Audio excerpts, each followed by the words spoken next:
Mi nombre es Rocío Gamberoni, soy instructora en simulación del Centro Inspire, que depende de la Federación Médica de la Provincia de Buenos Aires, y soy también licenciada en obstetricia, título que me otorgó la Facultad de Ciencias Médicas de la Universidad Nacional de La Plata. La diabetes gestacional es una diabetes que se expresa, que aparece específicamente en la etapa gestacional, en la etapa del embarazo. Antes de eso la mujer no tenía ningún síntoma, inclusive sus laboratorios venían bien, sus niveles de glucemia, que es el nivel de glucosa en sangre, dan bien. Pero de la segunda mitad del embarazo en adelante, provocado por las hormonas del embarazo, en realidad el embarazo en sí es un estado diabetogénico, decimos, tiende a subir la glucemia, la glucosa, porque hay nuevo tejido. La glucosa es la forma de energía de nuestro cuerpo. Entonces, al haber nuevo tejido, estas hormonas provocan que haya más circulación de glucemia. El problema en estas mujeres es cómo se metaboliza esa glucemia excedente, ¿no? Entonces, al no poder metabolizarlo, se expresa esta diabetes gestacional, que en realidad no da ningún síntoma, la mujer no tiene grandes síntomas, por ahí tienen un aumento de requerimiento de líquido, por ahí tienen algún aumento miccional, pero son síntomas comunes en el embarazo, o sea, muchas mujeres tienen aumento de la frecuencia miccional o aumento de la necesidad del consumo de agua, que son lógicas y esperables en el embarazo, y eso no es un síntoma exclusivo de la diabetes. Entonces es importante realizar también los controles. Durante la semana 24 a la 28 se pide lo que se llama prueba de tolerancia a la glucosa, que es una prueba de laboratorio que consiste en la ingesta de una sobrecarga de glucosa y una medición posterior a eso, 2 horas después, justamente para ver cómo esta mujer, este cuerpo gestante, puede metabolizar esa sobrecarga de glucosa. Y justamente en esas semanas coincide con un pico que hay de las hormonas que son hiperglucemiantes. Entonces es importante hacerse esa detección en esas semanas. Inclusive si hay factores de riesgo para diabetes, se puede repetir esta prueba un mes después. Entre la semana 32 y 34 se puede volver a pedir la prueba. Así que es algo que se hace en los embarazos, en todos los embarazos se hace mínimo una detección de prueba de tolerancia a la glucosa. Inclusive repetir si hay factores de riesgo.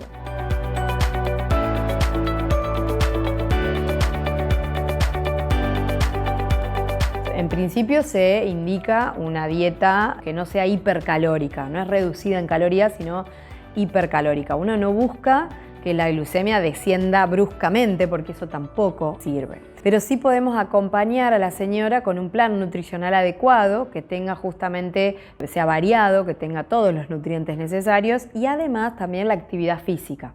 Esto se llama un plan higiénico dietético para justamente mantener estos niveles de glucemia estables.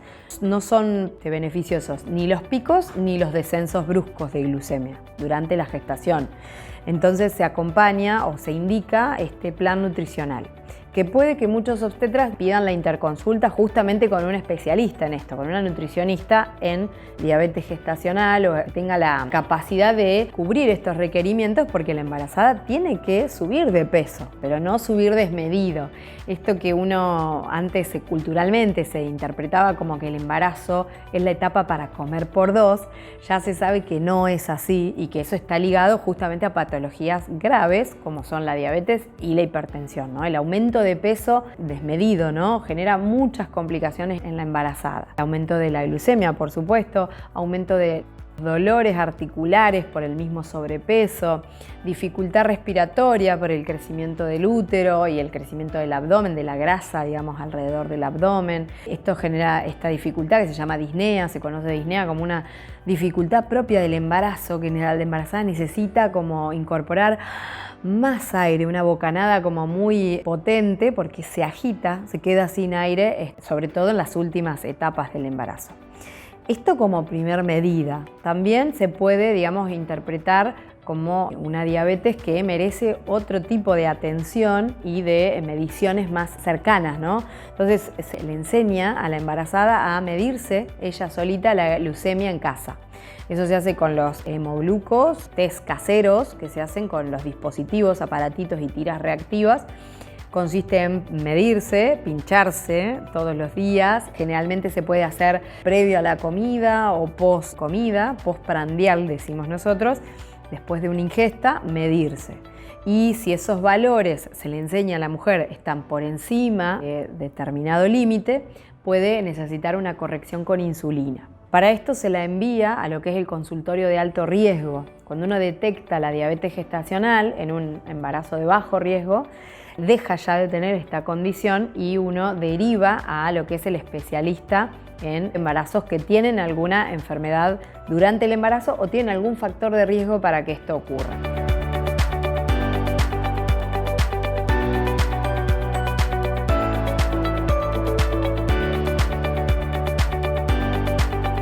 En el tercer trimestre también, si aparece algún sangrado, merece consulta inmediata.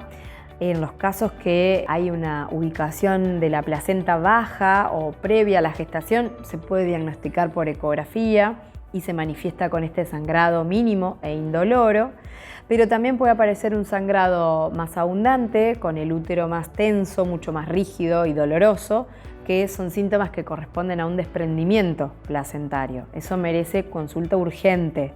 O sea, una mujer que está sangrando y que tiene dolor debe consultar de manera inmediata porque pueden ser síntomas de un desprendimiento placentario.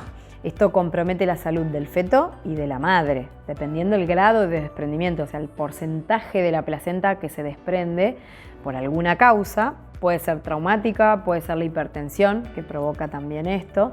Puede ser un trabajo de parto quizás que tiene demasiadas contracciones o que el parto se provoca de manera abrupta, o una brevedad de cordón, cuando el cordón es más cortito de lo que debería. El mismo descenso del feto al canal de parto hace que se vaya como trayendo la placenta consigo, ¿no? Entonces eso provoca también el sangrado. Entonces esta mujer que reconoce estos síntomas, el dolor y el sangrado, tiene que consultar, que no se quede en casa esperando que alivie, porque no va a aliviar. Inclusive el paso del tiempo va a ir complicando la salud del feto y de la madre.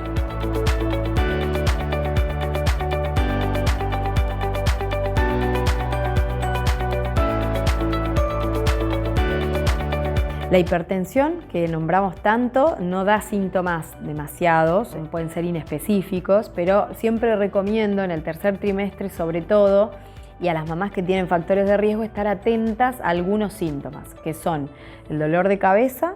Es una cefalea muy específica, la de la hipertensión, es una cefalea fronto-occipital, decimos nosotros, o sea, duele en el centro de la frente, como si estuviéramos cansadas de todo el día. A veces se lo interpreta así, ¿no? Como un cansancio, pero es un dolor bien en el centro de la frente o una presión en la nuca. Algunas mujeres manifiestan inclusive el sentir los dos dolores en simultáneo, ¿no? Como que les apretara la cabeza. Si eso ocurre, tomarse la presión en ese momento. No tomar ningún analgésico, porque suele como interpretarse como un cansancio del día o una cefalea, digamos, por estrés o por cansancio visual, y el consumo de paracetamol o de algún otro analgésico aparece enseguida. Inclusive la automedicación o algún familiar que recomienda, tómate esto, tómate lo otro, un tecito, acostate un rato. No, lo recomendable es primero tomarse la presión para saber en qué valores está. Y si el valor de la presión está en 140/90 o supera ese valor, merece consulta de manera inmediata. ¿Sí? Tampoco no me acuesto, no espero a que se me pase, porque no va a ceder con un analgésico. Este valor de presión, si no se medica como corresponde, puede ir subiendo y puede terminar en cosas más graves, como son la preeclampsia y la eclampsia, que son cuadros ya con afectaciones a otros órganos, inclusive hasta un episodio convulsivo, ¿no? Que pueden ser segundos o prolongarse más, que la mujer convulsiva no oxigena. Entonces en ese tiempo se puede provocar el desprendimiento placentario, la muerte fetal, daño cerebral, daño multiorgánico. O sea, son enfermedades que de manera silenciosa van dañando múltiples órganos. Entonces, para nosotros es una patología que recurre mucho en el embarazo y que tratamos de vigilarla de cerca.